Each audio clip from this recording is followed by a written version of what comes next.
This is KCBX Central Coast Public Radio. You're listening to Issues and Ideas, the show where local voices tell the stories that keep the Central Coast connected. I'm David McAbee. On this week's show, I sit down with Jordan Chesnut, Executive Director of the SLO County Arts Council, to talk about the data from the 2025 Arts and Culture Economic Impact Report. It's art, passion, and data all coming together. Then I hand things over to Rosie Boultman, who has a conversation with Christina Dawson from SLO County UndocuSupport, sharing how they're helping longtime local undocumented workers and families. And finally, Mira Honeycutt returns with another edition of Wine Country. She chats with Kleefisch of the Ava Hotel in Paso Robles about what drew the Ava to Paso's lush, inviting landscape. Arts, advocacy, and a little wine country flair. It's all ahead on Issues and Ideas.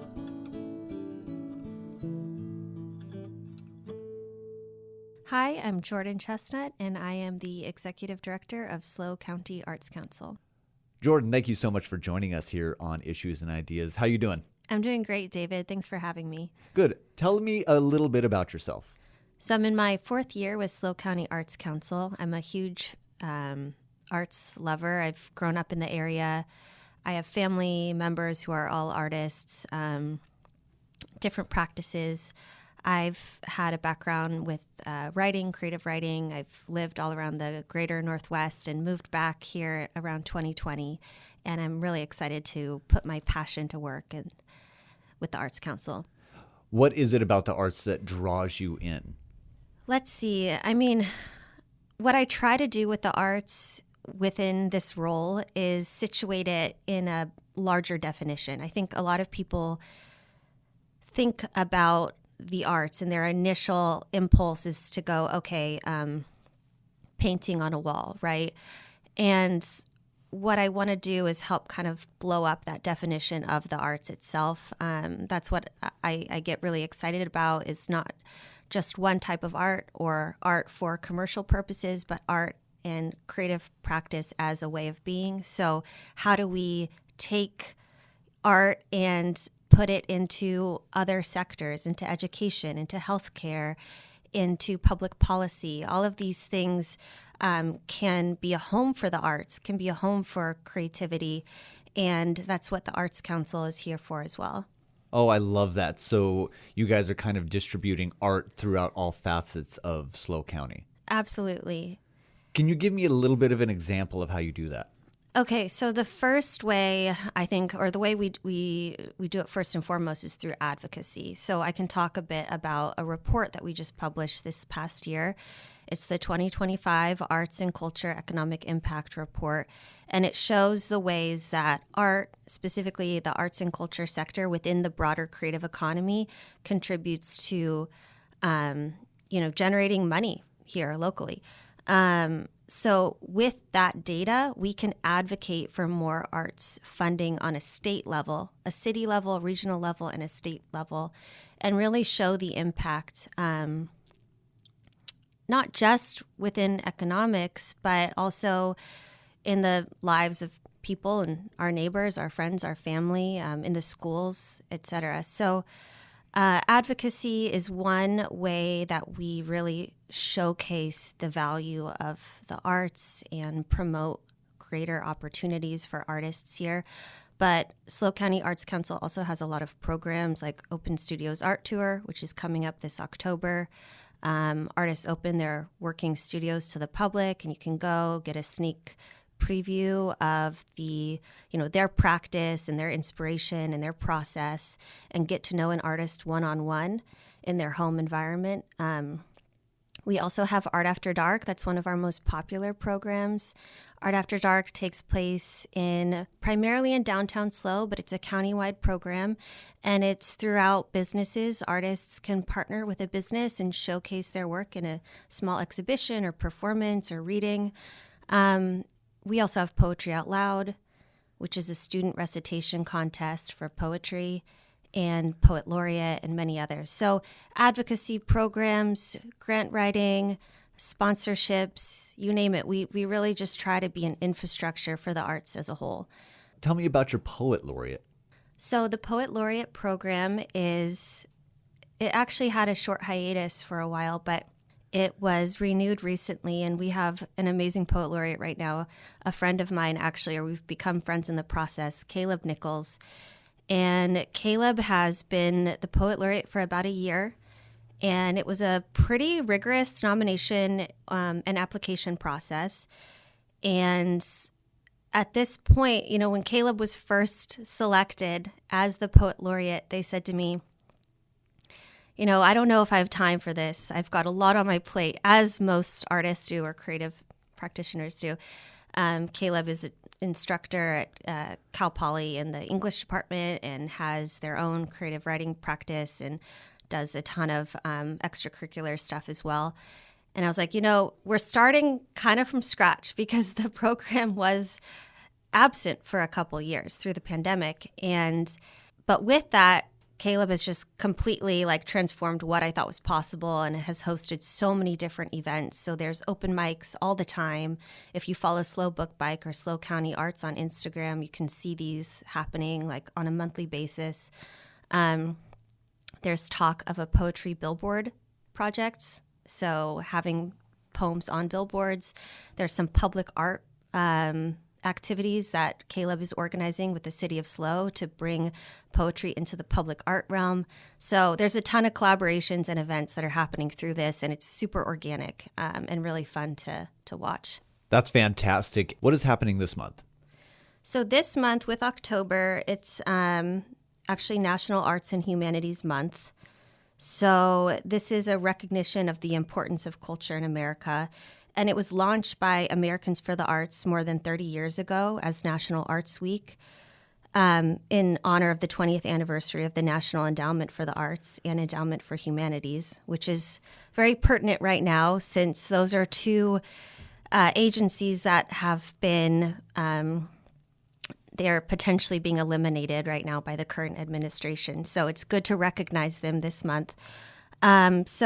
In 1993, it was established by Americans for the Arts and the National Arts Partners as a month-long celebration of the arts at both a local, state, and national level to really encourage participation in the arts and allow governments and businesses to show their support of the arts and raise public awareness of the positive impact of the arts. So that's National Arts and Humanities Month. And then on a local level within the city of SLO, they have a smaller version of this called Arttober. And that's the city of SLO's way of just kind of echoing back that sentiment. What can we expect with Arttober?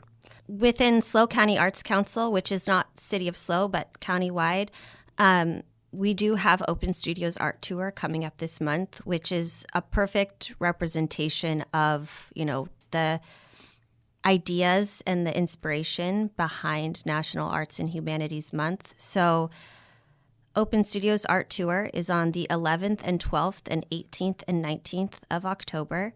And if you pick up a catalog or go to our website at slocountyarts.org, you can find artist studios to go visit. And like I said, it's a really great intimate opportunity to get to know an artist and learn about their practice. And it's everything from jewelry making to metalsmithing to ceramics to oil painting. So that's one way that you can show appreciation for the arts and even directly support an artist's career by purchasing from them, maybe a small piece for your home. It is it's always a great thing if you can be feeding directly into the local economy. But otherwise with Arttober as a whole, I think the city of SLO is using that as a campaign to just highlight all the different arts and culture organizations here. And it's not just in SLO, it's all across SLO County, correct? Well, Arttober is the city of SLO's campaign, but National Arts and Humanities Month, that's nationwide. Fantastic. And why support local art? This group that I love, based out of Minnesota, which actually has the highest per capita spending on the arts on the state level. So it's highest public spending on the arts. I think it's $10 per person. So Springboard for the Arts, they put it this way. So people want to live and be where they feel welcomed and supported and like they have a role and a sense of pride and community identity and interesting and enjoyable things to do and where they can run into friends. And I think the arts really serves this purpose. So, I mean, we were just talking before the show started about Altadena, and I mean, that's where you hailed from before you came to San Luis or back to San Luis. And art matters in a place because it's a positive feedback loop. And as more people recognize and claim their creative and civic agency, the more they begin to contribute to the community in small and large ways. So that's why, I mean, art really matters. And that message, can be seen and felt oftentimes more than it can be communicated verbally. So it can be clumsy to try to talk about, or it can sound like a cliche, but and the data is there. We have the economic data to support it, but really you have to go out and you have to be a part of something like Art After Dark and walk around and meet the people and be in dialogue to really feel it and recognize it. No, you're totally right, because as you were saying, I lived in Southern California for close to 20 years and then moved back in January. And when my family and I first got back, that was kind of the first thing I noticed was the larger impact that art as a whole had on the community. I remember seeing a bigger film festival. When I left, the film festival was cool, but it was a little smaller. And then coming back this year, I was like, it was bigger. The film and the art in the area seemed to explode compared to what I was used to. Mm-hmm. And you're right, it's about getting your hands dirty. Get your hands on some chalk. Get your hands on some clay. Mm-hmm. Get behind a camera. Make something. Make art, because it is important not only personally, but as a community. Mm-hmm. So that's something that our economic impact report really helped identify. And I don't know if I mentioned this before, but I want to have a quick interjection and say,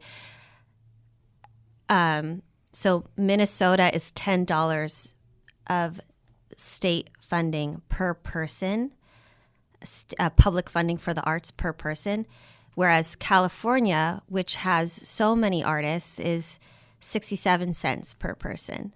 So we are some of the worst when it comes to public funding available for the arts. When you look at tourism, a lot of people come to California and to San Luis Obispo County because of, our amazing festivals and public art initiatives, things that attract visitors. I think in a report that Visit SLO Cal just published, tourism in the region achieved a record-breaking $2 billion in direct travel spending in 2022. So this is strong growth since the pandemic, and a lot of this is because of, like you said, the SLO Film Fest, Sensorio, the Mid-State Fair, the Paderewski Festival in Paso, Festival Mosaic, and all of these great public art initiatives that we have as well. And these are the things that bring people here, and it also is what keeps people here. I mean, we want to live somewhere where we feel like reflected in like the cultural fabric, and also where there's things to do and like people that you can run into, and there's energy. So, I mean, all of this needs that recognition and support. That energy is infectious too. So when you're going to a film festival or an Art After Dark, the vibe is infectious. You may just be looking this year, watching a film or looking at art, but maybe the next year you're participating. And isn't that the goal, to get in there and participate one way or another?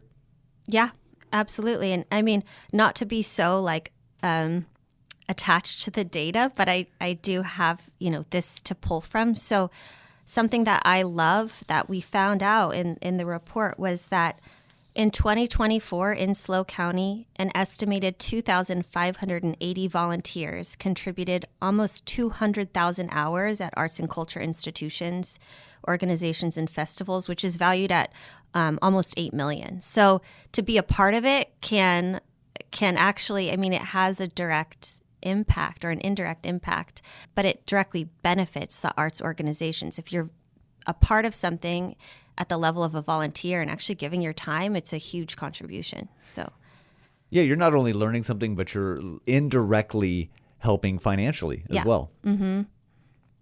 Tell me more about where you're getting these numbers from. Okay, so we worked with a group called Policy Craft Institute based out of Carlsbad, California. And the methodology was to essentially pull from this larger database around 150 organizations, and then we surveyed them with electronic surveys, followed up in person, or over the phone to just reach out and make sure our data was correct and accurate and get more input. And then that was compiled into the report. And we also hosted focus groups so that we could get more in-depth and nuanced feedback from people within the sector and in other sectors. So I know it sounds boring. It's pretty dry, but it's actually pretty interesting if you just start to dig into it and talk about it and make it, make it alive. So the report is on our website, slocountyarts.org, and I really recommend people check it out. I do think that's really neat because I'm a feelings guy. I'm an emotion artist, as most artists are. So we go off of feeling, but it is neat to see that the numbers coincide with the feeling. Yeah. There is money coming in. There are people who are interested, and it is on an uptick. Mm-hmm. And what is next for SLO County Arts? Great question. I mean, like I said, this is all coming at a time. We published this report simultaneous to the proposed elimination of the National Endowment for the Arts and Humanities and the Institute of Museum and Library Studies. So it was like, oh, wow, okay. Interesting timing. We didn't expect this. So really that advocacy portion is huge right now, and just letting people know that we're here and that we are a supporter of the arts, and we can, keep advocating and keep connecting people and institutions and organizations alike. But also we have a ton of events coming up. So if you are connected to us, besides Art After Dark, there's the others I mentioned. Where can we find all these upcoming events? So we have a community calendar on our website, and that's a great place to check out and see what's coming up. We have a pretty active Instagram, a weekly newsletter, so tons of ways to check in with us. And we post a lot of opportunities at the state and regional level as well. So if there's a call for art within the Central Coast, we'll share that. We will have the individual artist fellowships coming up, which is a lot of funding for artists at both emerging to more experienced levels. So that's unrestricted funding as well. You can use it however you want if you're an artist that's selected for this fellowship. It's a really great way to recognize some of the awesome artists that live here. And then we also are looking forward to some new workforce initiatives as well to get, like I said, more creatives out into different sectors and create more professional pathways for artists here in the Central Coast. Can you give me an example how those pathways work for artists? Yeah, so something that we were a part of in 2021 to 2023. So SLO County Arts was a part of a multi-county initiative called the Central Coast Creative Corps. And about, 23 different nonprofits, government agencies, and tribal governments, so 23 total of those, were selected to receive $140,000 each to fund an artist to partner with them. And that was one way that we could see artists working kind of in these different fields. So some of the artists were working within social service organizations. Here locally, we had Race Matters was funded and Lumina Alliance. So the artists they selected were helping with outreach initiatives, kind of translating some of what they do to different audiences, and also taking, for example, with Lumina Alliance, survivors' stories and unpacking them in creative ways and helping showcase the impacts of domestic violence in a way that made it more accessible and really helped people come together and bond through experiences. So I think in LA, they've actually formalized this more with the LA Cultural Policy Plan. And LA is looking to create jobs within different departments. So within hospitals, for example, having artist practitioners there who can complement some of their other services. And this is one way that we can be really placing artists at the center, and this has been proven to be effective. So according to Californians for the Arts, there's this advocacy concept that artists are second responders, because after a first responder during a natural disaster comes in and saves a life, artists and creative workers step in to help communities heal and rebuild. Good. Now I want that carved in stone Yeah, I know, right? Because We're during the working on it. pandemic, we were all pushed to the bottom of the list. Artists, that is, we were the last to do anything. So it's nice to at least, I think it's a step in the right direction that we are acknowledged as part of a response team, part of a response to a community. Right. Yeah. It's amazing to me how there is this kind of quiet tension where artists are so often seen as non-essential, but there is art making is essential. I mean, creativity is essential. It is it's a foundational to our lives and our desire to be somewhere and grow roots and be connected. And when we start to see that become lost or forgotten or dismissed, and funding is cut, and it's fundamental to a community. And when you Absolutely. start seeing it stripped away, being financially or through a pandemic, you really start to notice how important it really is.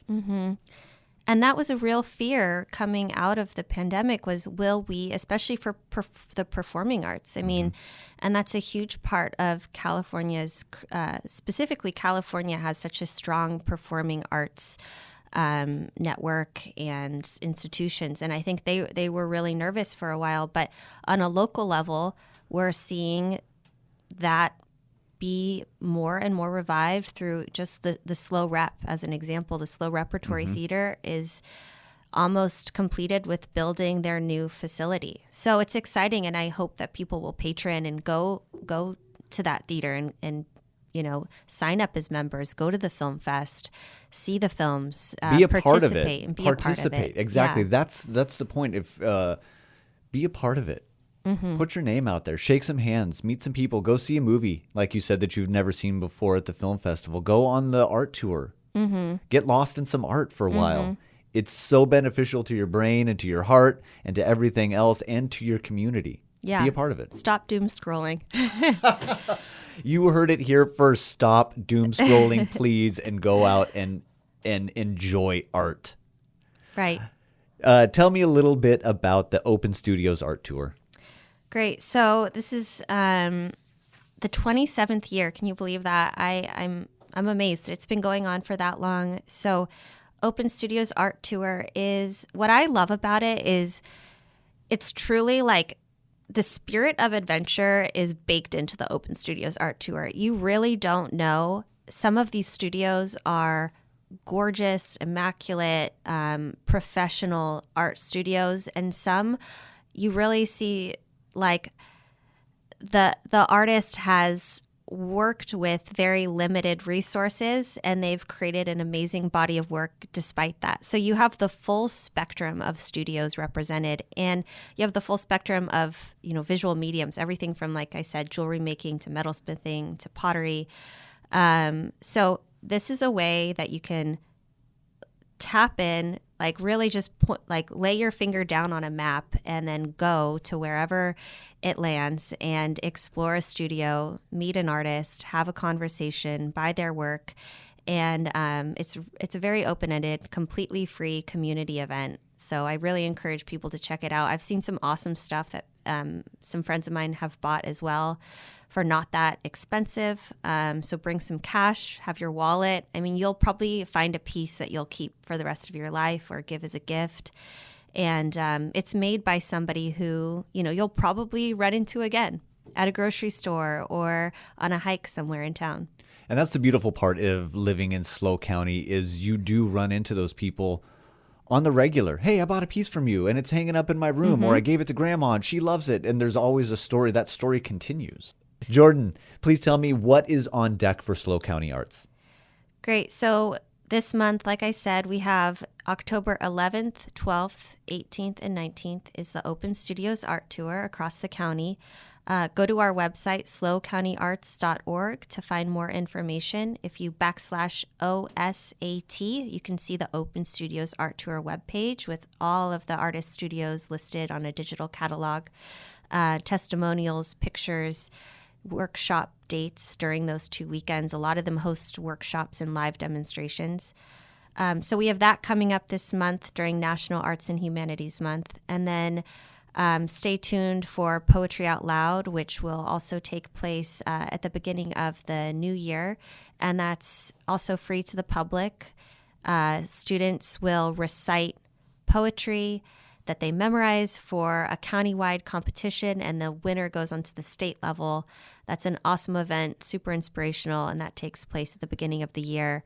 But in the meantime, just keep coming out for Art After Dark, First Friday Art Walk, and enjoy, everything that has to offer. Jordan, thank you so much for being with us here today on Issues and Ideas, and we'll see you down the road. Thank you, David.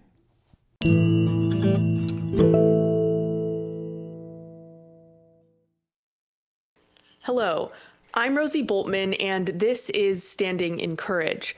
Standing in Courage explores social justice, activism, and health through conversations with people on the Central Coast. My guest today is Christina Dawson. She's the new CEO of the Community Foundation San Luis Obispo County. Today, we're talking about one of the foundation's key programs, San Luis Obispo County UndocuSupport. Started in 2020, it provides grants to trusted nonprofit partners working directly with undocumented residents. Welcome, Christina Dawson. Thank you, Rosie. It's so wonderful to be here today with you. Thank you. You've just become CEO for the Community Foundation San Luis Obispo County. Do you have a background in working with immigrant communities, and what do you hope to bring to SLO County UndocuSupport in your new role? Thank you. Yes, I'm now 6 weeks in my new role as CEO of the Community Foundation, San Luis Obispo County, and I bring with me over 13 years experience as working as Senior Vice President of Philanthropic Services at the Community Foundation for Monterey County. So we have a long history and experience of working with these various communities throughout Monterey County. And what specifically does SLO County UndocuSupport do for the immigrant community in San Luis Obispo? So the UndocuSupport Fund strives to meet the basic needs of immigrant families to allow them to be healthy and thrive. And it seeks to support access to basic health care, social services, and a support that allows families to work, attend school, and care for their children. What sorts of nonprofits do you partner with in order to make sure that these needs are met? Yes, we work with various nonprofits around food insecurity, affordable access, barriers to transportation, including for work, school, or health care.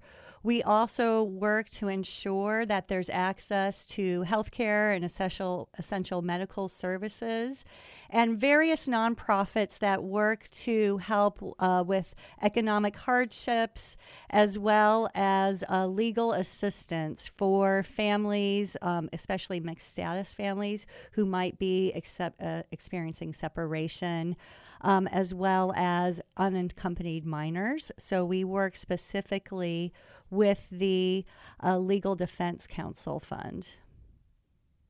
Wonderful. Do you have any case studies or examples of families that have benefited from the services that SLO County UndocuSupport provides for the community?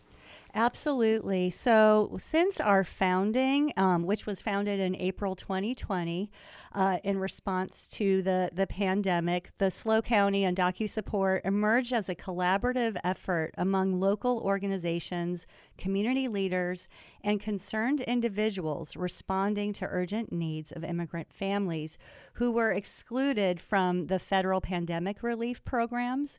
The fund also supports and connects resources and advocacy with undocumented and other immigrant families in SLO County, aiming to meet basic needs, but also help with other barriers. So since its inception, the fund has distributed over $300,000 and provided support to more than 600 local families across all corners of SLO County.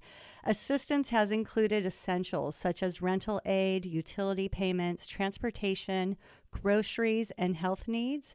And as recently as this spring, we distributed awards to organizations like the Immigrant legal defense fund to secure a full-time lawyer focused on SLO County residents to assist with defensive legal services, primarily for asylum seekers, but also, as I mentioned earlier, unaccompanied minors.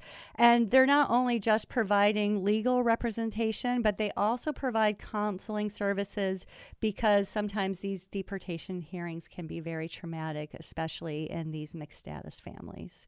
The Community Foundation estimates that SLO County has between 7,000 and 8,000 undocumented residents. Can you talk a little bit more about who San Luis Obispo's undocumented immigrants are?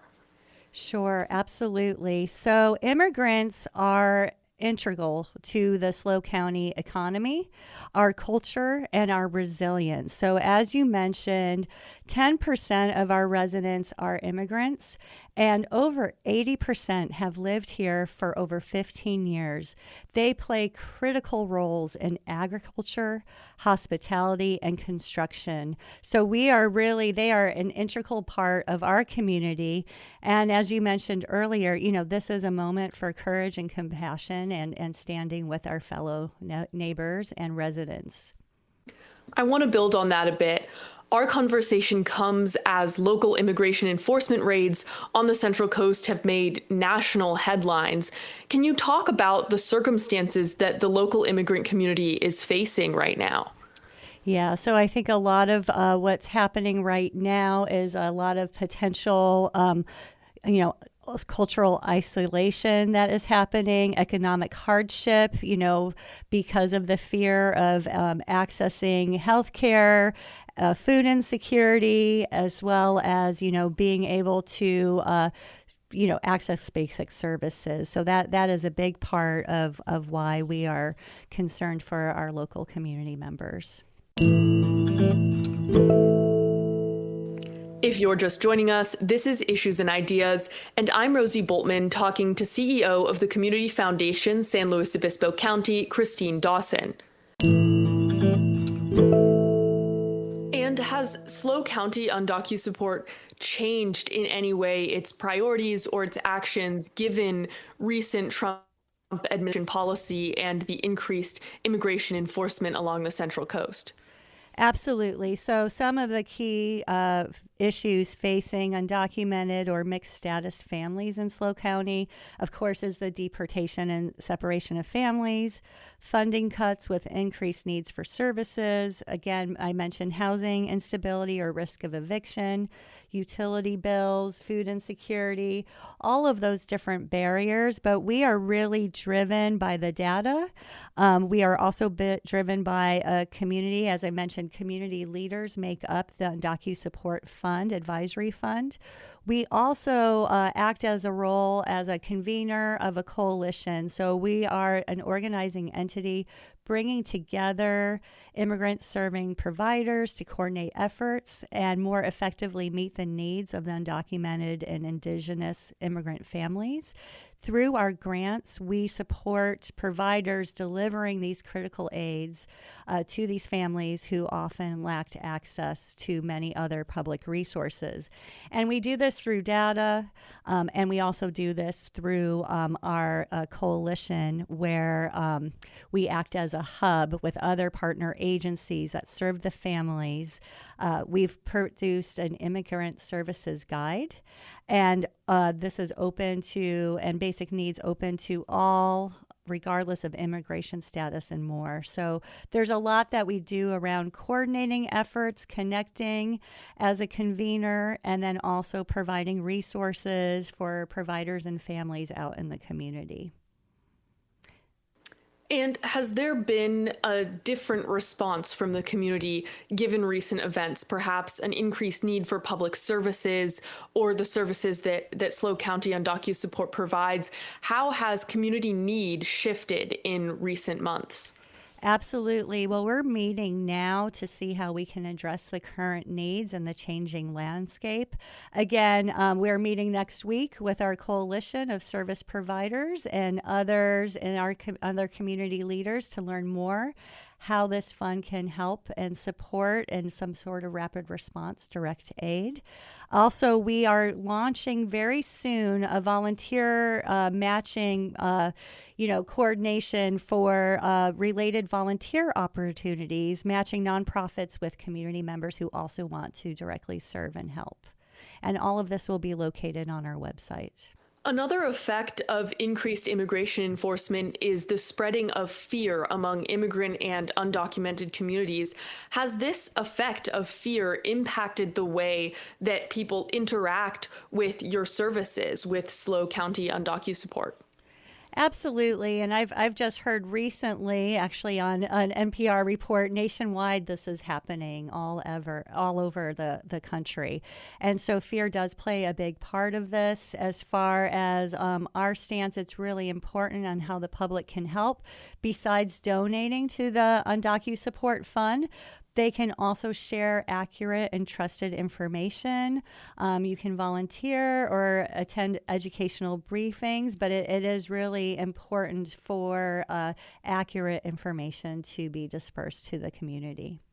Your organization seems to function as a resource gatherer and distributor, but has SLO County UndocuSupport advocated in any way for change on the local policy level to protect immigrant communities in San Luis Obispo County? That's a great question. And so while we are a convener, we are a grant maker, and we also do provide data and needs assessments and resources for families, we are a non-political organization.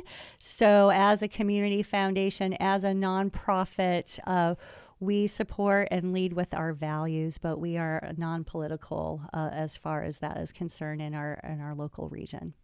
I now want to talk about how federal policy isn't just affecting immigrant communities, but it's affecting nonprofits as well. Have federal funding cuts impacted the Community Foundation in any way?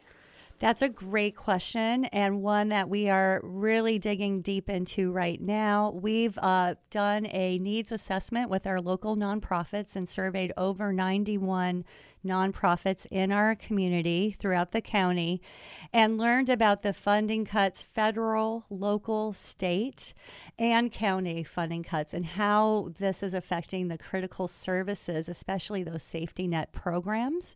And we are coming together to develop a critical response fund to secure funding and provide funding for these safety net programs throughout our county. We are seeing drastic funding cuts through, the entire region, and especially through those critical safety net services, providing care around homelessness, food insecurity, access to health care, education after school. There's a whole host of issues that we are looking to support. Are there any specific initiatives that are in the works or being pursued currently under your leadership to perhaps create more security for nonprofits that have previously relied on funding sources that have now proved to be less reliable? We are getting ready right now to launch our Together for SLO County Fund. And in fact, we are building up a matching pool right now. We're close to over $500,000 raised that will be matched for every dollar given to the fund. Our goal is to fundraise over $1.2 million to give back to the community, addressing, nonprofits addressing these critical needs and safety net programs. So we are just in the beginning phases of putting this Together for SLO County Fund together. So more to come, and you should be seeing more of that information coming out shortly. If people want to donate or contribute to the Community Foundation or to SLO County UndocuSupport specifically, what can you tell people about where their money will be going? Exactly. So you can go to our website and you'll see directly different ways to give, whether it's our Together for SLO County Fund or our UndocuSupport fund, and that'll be an easy way to give. And other instructions as well. You can give directly online. You can mail in a check, gifts of cash, stock, or even your required minimum distributions from your individual retirement account. All make great gifts to support our local community through these two initiatives. Well, thank you so much for your time today. Do you have any final thoughts before we go?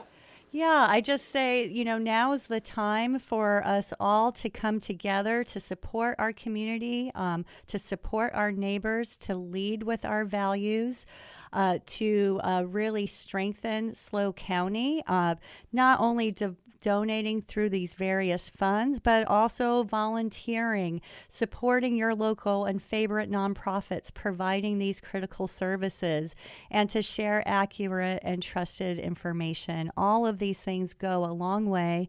This truly is a moment for courage and compassion, and let's all stand together. That was Christina Dawson on what SLO County UndocuSupport does for the local immigrant community. This is Issues and Ideas. I'm Rosie Boultman, and you're listening to Standing in Courage. I'm Mira Honeycutt, host of Wine Country. Lately, we've been hearing a lot about the slump in California's wine industry. It's been a tough situation for wine growers and the industry overall. Does this downturn impact wine tourism? Well, some of the numbers I have here today look quite promising for Paso Robles, and they're from a comprehensive study prepared by Beacon Economics and released by Paso Robles Wine Country Alliance in June this year. It says that Paso Robles AVA hosts 2.5 million visitors annually, and the wine industry generates $2.8 billion in total statewide economic output and $2.6 billion within San Luis Obispo County.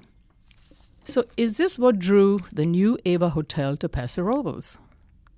To address that question, I've invited a hospitality industry professional from a new hotel, an impressive addition to downtown Paso Robles. It's the Ava Hotel, part of the Hilton Curio Collection. And my guest is Matt Kleefisch, general manager of the hotel. Welcome to Wine Country, Matt. Thank you very much for having me here. We're excited to chat wine and tourism.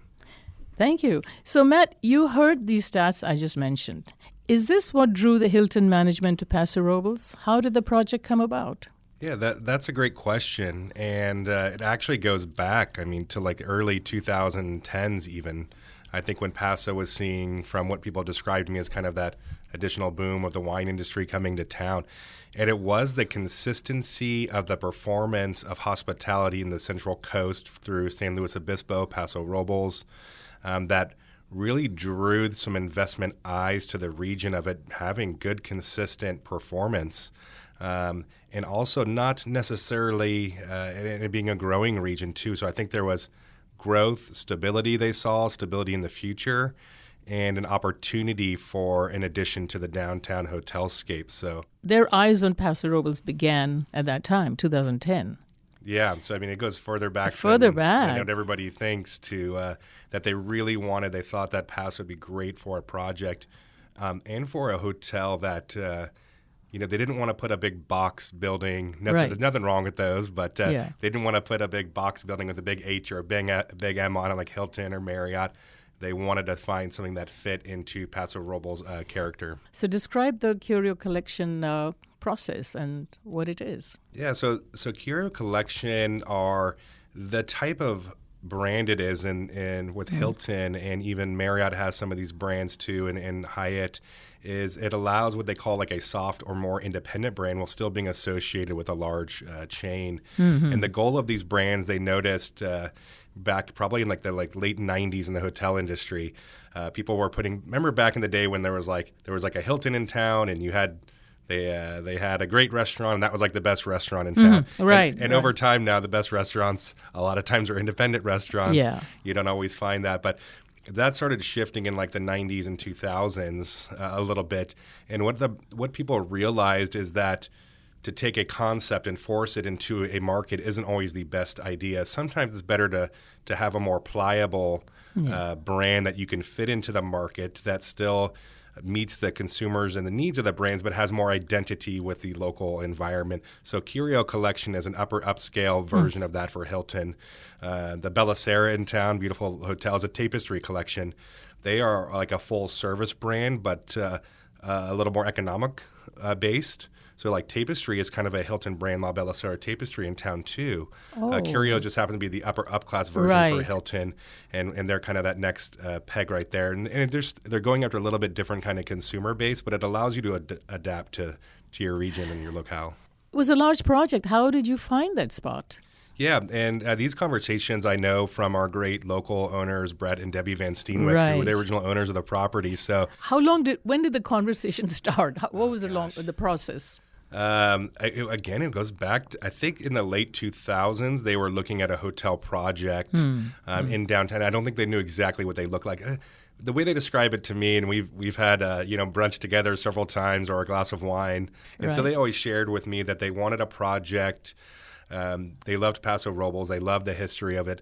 They want people to continue enjoying it for years to come. So they wanted a project that fit into that. And I think the hotel, they had some other ideas, but so they were looking for the right space for it. So I think they just had an eye on the real estate. The story is that Debbie heard it was available. She called Brett, was like, hey, someone's coming to sign the real estate on this document. And Brett had to hop on his bike and pedal downtown from their house. And they got there before and signed the deal. So I think they were on a lookout for a project that would help enhance in the continuation of Paso Robles and the history of it and fit into it and have it be centric and enjoyable for the locals. So I think they had that project in mind, and then over time it develops into what you see today. Before the groundbreaking, you had to probably apply for permits, etc. So how long did the whole process take? Because you just opened a few months back, right? Yeah, August 20th was our opening date. So we're still in between, just over 30 days of being open for guests. I mean, I've been on the project since December. Azul, the company that has the management contract and been working with the ownerships, have been working with the owners since, I want to say, 2016, 2017. Wow. So they go back a long time, and they'll give advice on we're not construction or development, or we're a professional hospitality company, but we help advise on how do we enhance the guest experience when they're working on the development. So now they make those decisions as the owners and developers, but we give our 2 cents for really representing the end user, which is the hotel staff and our great guest. So give us a little bit more details of the hotel. How many rooms? What's the style? It's it large. fills two blocks almost? It really does. I mean, especially with all the food and beverage activations. Yes, and we'll get to that. Yes. So we have 151 guest rooms. Mm-hmm. I would say it's modern. It's airy, breezy. Spaces flow from one end to the other, meaning the lobby flows from one space into another space into another, and that's very intentional. The brickwork on the outside matches a lot of the other buildings in the downtown area. The idea, again, to have a modern expression of Paso Robles and not be a sore thumb, but to be a classy addition to the downtown area. Yeah, it kind of fits in. Yeah, it's actually the same footprint, I believe, as Hotel San Luis Obispo as far as the building square footage. We have more parking in our area, but they just did a really good job of maximizing the space and the guest rooms to get a little bit higher guest count, because we have 3 different food and beverage concepts. It was important to try to get as many guests in the building as possible and make it accessible to people who are walking around downtown. I mean, adding the retail shops on Pine Street, which are now starting construction here over the next month. It'll be a great kind of walkable addition to the downtown area. Tell us about the various dining options that we just talked about. How many different restaurants and what kind of cuisine they're offering? Yeah, so we were blessed to have several really great local business people involved in the project. One being Eric Jensen, who founded Booker and My Favorite Neighbor. So Eric's part of the team. Azul has a lot of that background, but I think Eric's relationship with Stefan and La Venture and Julian with having Le Petit Canaille and Serenea, there was a connection there. So we have partnered with kind of local celebrity chefs, people who are passionate, people who are on the cutting edge and adventurous, all the things that describe Julian, as I'm sure you've met him. He's an awesome guy. So we were lucky to partner with him. And since we really wanted to do a great Mediterranean concept, what better than to find someone who's lived in France and cooked in France and cooked and lived in Spain and has eaten in North Africa, which is, some of the spices and flavors we have in Emre. So we were really lucky to partner with Julian. And then we got Casey McMinn, who had worked for Bon Appetit. He worked for The Hatch. We got Nate Lopez, who has a great history. So we certainly have some culinary firepower and are blessed to be so. But the feature is Emre, which is EMRE. What does it stand for? It means like fire and passion. It also is it's a nod to the ancient Anatolia. So not just a specific country that exists now, but kind of the Anatolian area at the time. And so the concept of Mediterranean was we didn't I love Italian food, but we didn't want to just be Italian food or just, Greek food. So we wanted to, Emre kind of came, I think, from one, they wanted we have a beautiful fire, like Grill Works, custom grill, Santa Maria style, that we have live wood cooking inside the kitchen in the building. So something that was fire, something you would do with friends. We have Italian food, Greek food. We have some North African spice and some different concepts. We're going to have a lot of fresh fish and vegetables and using the Central Coast bounty, but having the Mediterranean. Right. So that concept bore. And then, of course, that pairs with great wine. So in Emre now we have an opening date. It'll be October 29th, maybe October 30th. If you're just joining us, this is Wine Country, and I'm Mira Honeycutt. Today my guest is Matt Kleefisch, General Manager of the new Ava Hotel, part of the Hilton Curio Collection in Paso Robles. Tell us, your rooftop bar is quite a hangout now, isn't it? So tell me about that. It's a vibe. It's a an vibe, experience. Yeah, it's an experience up there. Esperanza is the name. So our rooftop is divided into these sections. We have a beautiful saltwater pool. We have a little event space. We have maybe 100. We're actually adding 3 tables as we speak, because it's at capacity quite often in the evening. So we want to make sure we have some space, and we don't want it to be crowded, but we do want to try to take more guests who are coming. It's Baja inspired, so Esperanza. We wanted it to be, when we talked about that space with our team, as a kind of a feminine space and bold, and we wanted like a, kind of like a strong salsa dancer, this feminine vibe, and the food's really good, and there's music, and we input a lot of botanicals, as you've seen. So there's these beautiful different botanicals that kind of soften and add some warmth to the space. We're installing heaters actually next week. So it's a beautiful spot. You have a great cocktail list there, I noticed, and you've got some great cocktail makers. They're shaking, they're dancing. I mean, there's quite a scene going on. Is there a signature Ava cocktail? There is. I mean, I think there's fan favorites, our regulars' favorites right now, like Lulumbra, which is kind of like a spicy margarita that.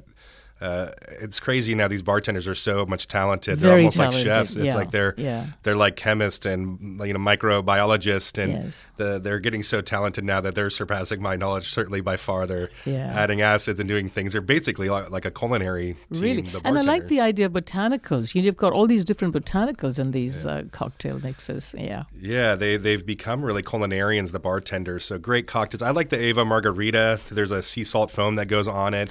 I like a classic spirit-forward cocktail that's well-balanced. I see the wine list looks pretty good. Let's talk first about some of the local wines you're going to carry, or you carry. Yeah, so one cool thing, we have Emre, which opens late October. We have Esperanza on the rooftop, and then we have Pine Street Bistro.